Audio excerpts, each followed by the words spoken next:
Hey, what's up guys? This is Timely, here to bring you guys another Unison Link video. Just want to talk about my favorite monsters, probably my top 10 for sure, and I'm going to explain why they have their spots.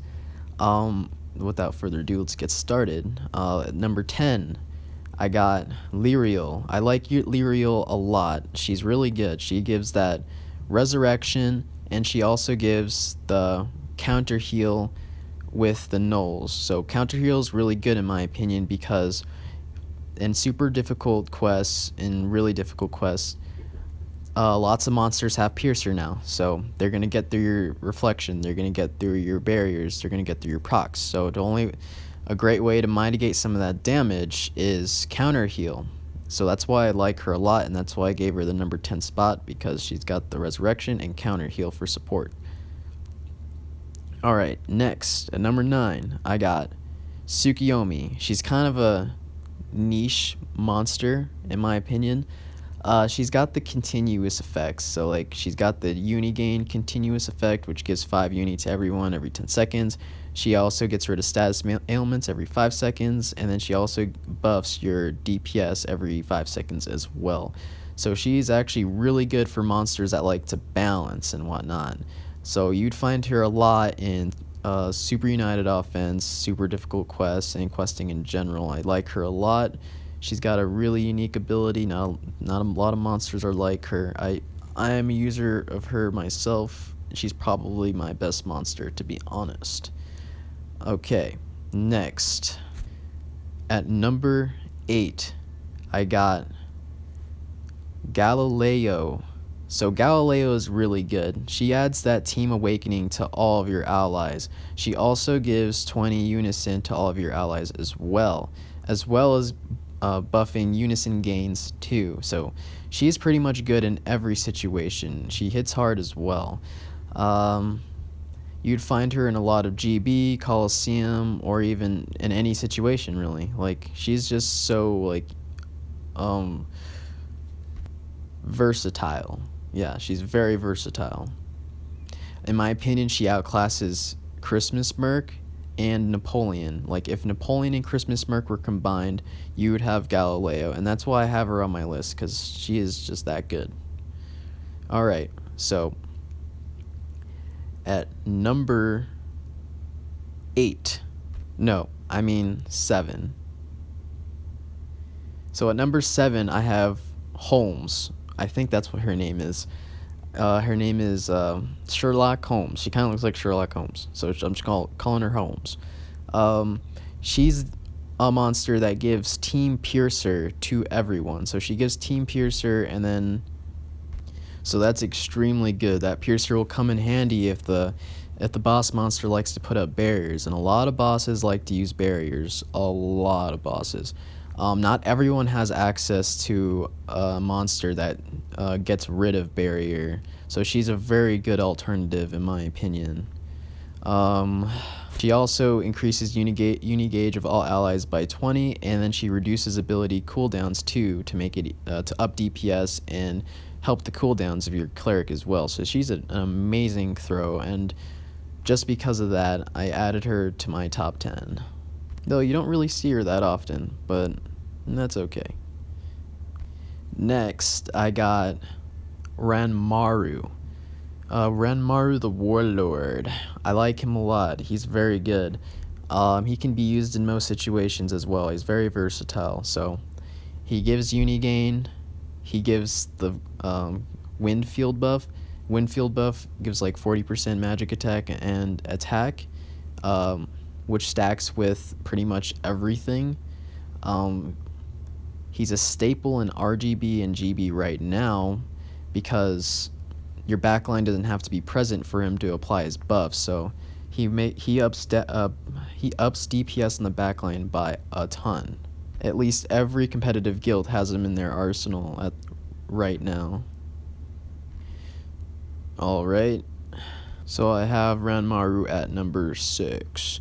So this next monster that I have, it's a new monster, and the only reason why she's on my list is because she's a great counter, and but she's pretty niche though. And that would have to be Nitocris. She's actually made it onto my top 10 right now because Right now, Maru and Croit are very, very powerful in the metagame right now. So what she does is she blocks Win Uni, kind of like Prohibit Unison. They recently just buffed her, so I'm assuming that her ability is similar to Prohibit Unison, which is what I'm hoping for. If she's not, then I'm probably going to kick her butt off my top 10. But if I read the description right, that's what she's intended for, and she'll block Croy and Maru from being used.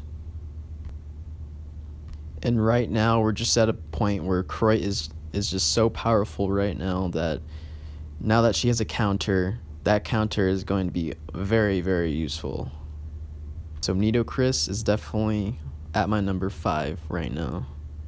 And at number 4, I got Zell Drous, the 7 Deadly Sins collab monster. I really like Zell Drous a lot. He offers some pretty good value to PvP.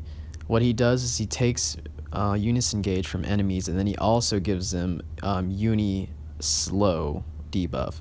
So it's kind of like what that Treasure Hunter does with Treasure Hunter, where it slows your Uni gauge down. Very annoying.